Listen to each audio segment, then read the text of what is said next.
પ્રસ્તુત છે પ્રાસંગિક ગ્રાહક અધિકારોની સુરક્ષા, સંપાદન અને પઠન નેહલ ઠક્કર।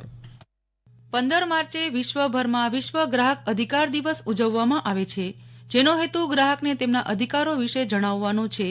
ઉપભોક્તા હોવાના કારણે આપણને બધાને અમુક અધિકારો મળ્યા છે, પરંતુ ઘણા લોકોને તેની જાણ નથી। આ દિવસે વિવિધ ઝુંબેશ ચલાવવામાં આવે છે અને તેના દ્વારા ગ્રાહકોને જાગૃત કરવાના પ્રયાસો કરવામાં આવે છે। વિશ્વ ગ્રાહક અધિકાર દિવસ ઉજવવાનો વિચાર રાષ્ટ્રપતિ જ્હોન એફ કેનેડી દ્વારા આપવામાં આવ્યો હતો।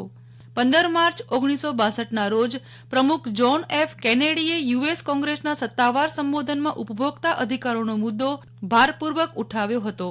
ઉપભોક્તા અધિકારોની વાત કરનાર તેઓ વિશ્વના પ્રથમ નેતા હતા। 15 માર્ચ 1983ના રોજ પ્રથમ વખત ગ્રાહક દિવસની ઉજવણી કરવામાં આવી હતી। ત્યારથી આ દિવસ દર વર્ષે ઉજવવામાં આવે છે। દર વર્ષે વિશ્વ ગ્રાહક અધિકાર દિવસ એક થીમ સાથે ઉજવવામાં આવે છે। કન્ઝ્યુમર્સ ઇન્ટરનેશનલ દ્વારા આ વર્ષની થીમ ગ્રાહકો માટે યોગ્ય અને જવાબદાર એઆઈ તરીકે પસંદ કરવામાં આવી છે। આ દિવસની ઉજવણીનો મુખ્ય હેતુ ગ્રાહકોને તેમના અધિકારો અને જવાબદારીઓથી વાકેફ કરવાનો છે। ગ્રાહકોને સંગ્રહખોરી, કાળા બજાર, બજારમાં ભેળસેળયુક્ત માલસામાનનું વિતરણ, નિયત કિંમત કરતાં વધુ કિંમત વસૂલવી, છેતરપિંડી, માપણીમાં ગેરરીતિ, ગેરંટી બાદ પણ સેવા ન આપવી ઉપરાંત ગ્રાહકો સામેના ગુનાઓને ધ્યાનમાં રાખીને જાગૃત કરવામાં આવે છે।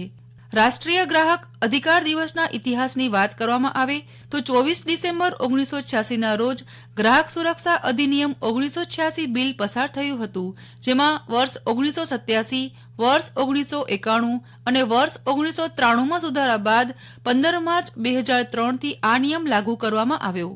આ ગ્રાહક સુરક્ષા અધિનિયમનો ઉદ્દેશ ગ્રાહકોને વિવિધ પ્રકારના શોષણ જેવા કે ખામીયુક્ત માલ, સેવાઓમાં ઉણપ અને અયોગ્ય વેપાર વ્યવહાર સામે અસરકારક રીતે રક્ષણ પૂરું પાડવાનું છે।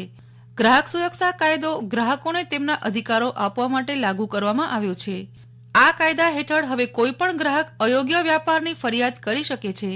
જરૂર પડે ત્યારે ગ્રાહકો તેમને મળેલા આ અધિકારોનો લાભ ઉઠાવી શકે છે।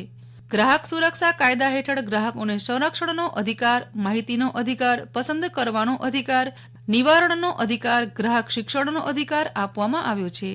આ અધિકારોનો ઉપયોગ કરીને ગ્રાહકો કોઈ પણ સમસ્યાનું સમાધાન મેળવી શકે છે। ગ્રાહક સુરક્ષા કાયદામાં એ સ્પષ્ટતા કરવામાં આવી છે કે તે દરેક વ્યક્તિ ઉપભોક્તા છે જેને કોઈ સેવા કે વસ્તુના બદલે રૂપિયા ચૂકવ્યા છે અથવા તો રકમ આપવાનું આશ્વાસન આપ્યું છે। આ સ્થિતિમાં કોઈ પણ પ્રકારનું શોષણ અથવા ઉત્પીડનના સામે તે તેમનો અવાજ ઉઠાવી શકે છે અથવા તો ક્ષતિપૂર્તિની માંગણી કરી શકે છે।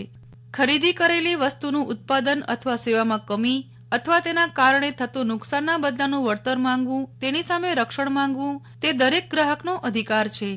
ગ્રાહક સુરક્ષા અધિનિયમ મૂળભૂત રીતે ગ્રાહક અધિકારોના સંરક્ષણ અને સંવર્ધન માટેનો છે, જેમાં જીવન માટે નુકસાનકારક વસ્તુઓ સામે ગ્રાહક બચાવ કરી શકે છે।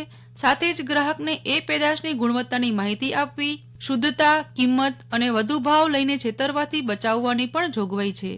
ગ્રાહકોને માર્કેટમાંથી કોઈ પણ ચીજવસ્તુ ખરીદતી વખતે કે સેવા મેળવતી વખતે તે અંગે પસંદગી કરવાનો અધિકાર, વસ્તુ કે સેવા સંબંધિત તમામ માહિતી મેળવવાનો અધિકાર, વસ્તુ કે સેવા સંદર્ભે યોગ્ય શિક્ષણ વેચનાર પાસેથી મેળવવાનો અધિકાર, વસ્તુઓ વેચનાર તરફથી યોગ્ય, તંદુરસ્ત અને સુરક્ષિત વાતાવરણ મેળવવાનો અધિકાર છે। પરંતુ એક સર્વે પ્રમાણે 100માંથી 95 કિસ્સામાં ગ્રાહકો ફરિયાદ કરવાનું ટાળે છે। ફોન કટ થઈ જતો હોય તો સેલ કંપની બદલી દીધી પરંતુ ફરિયાદ ન કરી, ખોરાક ખરાબ હતો તો રેસ્ટોરાં સંચાલક સાથે ઝઘડો કરીને વાત ભૂલી ગયા। અત્યારે ગ્રાહકો સાથે છેતરપિંડી થવી સામાન્ય બની ગઈ છે। ઓનલાઈન હોય કે ઓફલાઈન, તમામ જગ્યાએ વેપારીઓ ગ્રાહકોને છેતરી રહ્યા છે, ત્યારે ગ્રાહકોએ પોતાના અધિકાર પ્રત્યે જાગૃત બનવું જોઈએ। ગ્રાહક અધિકારોની સુરક્ષા એ વિશે હમણાં જ આપ પ્રાસંગિક સાંભળી રહ્યા હતા। સંપાદન અને પઠન નેહલ ઠક્કર।